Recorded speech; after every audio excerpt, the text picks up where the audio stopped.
All right, Padres, they lose to the Philadelphia Phillies here in game one of this series. They lost in a way that I think a lot of Padres fans didn't see this team losing because of how that game started. Rich Hill was terrible, and I'm going to be interested in seeing what he says post-game about his performance today, because what is worse than crap? He has said some things post-game about his performances and how crappy they were and how he has to be better. What is he going to say after today? Because that was an S show.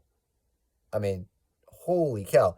Hopefully his neck is okay. He's not going to have to ice his neck tonight because he was throwing batting practice up there. Trey Turner had a home run. I think Edmundo Sosa had a home run. Just meatballs right over the middle of the plate. Like anyone could have hit those pitches. So that obviously dug a big hole for the Padres. They get down as big as 8-1 in this game. Nando had a home run early, but they get down big, and it's like, okay, yeah, this game's definitely over. They're not going to win. And to be clear, like, even when the Padres went on that little run there, they had that little rally where it kind of got close, and Manny, I think, was the go-ahead run up at the plate late in the game, and he struck out. I still don't think the Padres were going to win that game. But it was interesting. This game was way more interesting than it should have been because of how this game started, obviously. So I'm going to give credit to the Padres for, yes, battling. Jace Tingler, the B word.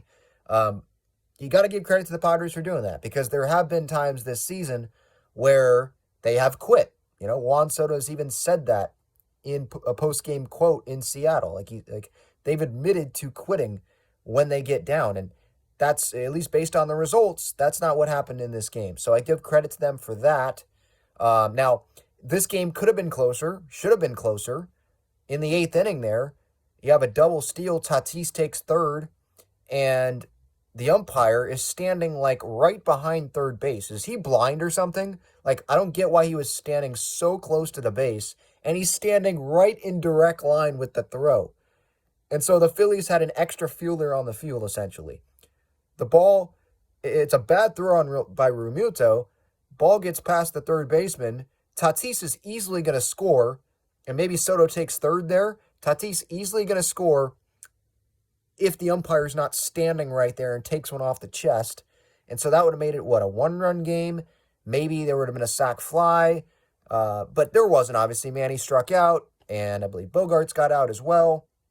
And then in the ninth inning, first and second, nobody out, and they couldn't get any runs in there. Like, that's been a big problem this season for the Padres, is not coming through with runners in scoring position, obviously. And so that continued a little bit here today. So that was obviously disappointing. But it's one of those what-ifs. Like, what if the umpire would have called Craig Kimbrell for that pitch clock violation? It would have been 3-2 instead of Manny striking out. Maybe Kimbrell would have went with a fastball, not a breaking ball where Manny struck out with. Like, who knows? I'm not going to make excuses for this Padres team tonight. Look, I mean, at the end of the day, when you look at the score, like, the offense, they did their job. They dropped 7 runs on the Phillies. It was just Rich Hill who was just throwing a bunch of meatballs up there, and he cost the Padres the victory today. You know, Luis Garcia didn't give up any runs. Cosgrove didn't give up any runs. Waldron, okay, he gave up a few, but he didn't give up, 6 earned, I think is what Rich Hill gave up. Matt Waldron wasn't throwing batting practice up there. Just terrible outing from Rich Hill. Should he continue to be in the rotation? I'm kind of with the viewpoint of, I mean, why not? Like, I think this Padres season is over, so just get some innings out of him. Now you could say, well, they should probably pitch someone younger who's actually going to be on the team next year and actually fight for a rotation spot. Like, maybe that would be better. But you could also make the case if the Padres want to, let's say, bring back Michael Wacha, maybe you shut him down and you keep Rich Hill in the rotation. You can bring someone else up, a young guy, and have him throw. Just some smarter moves. Like Rich Hill, why not keep throwing him? Especially when you, at least for me, if I was making decisions, I think the season's over, so I would just keep throwing him. Now, earlier when he first got here and he was struggling, yeah, he should be out of the rotation. He shouldn't be pitching because they still had some sort of shot, right? The Padres here, I mean, here's another loss, so their magic number of being eliminated goes down, And then any team that's above the Padres, if they win in that wild card race, the magic number continues to go down.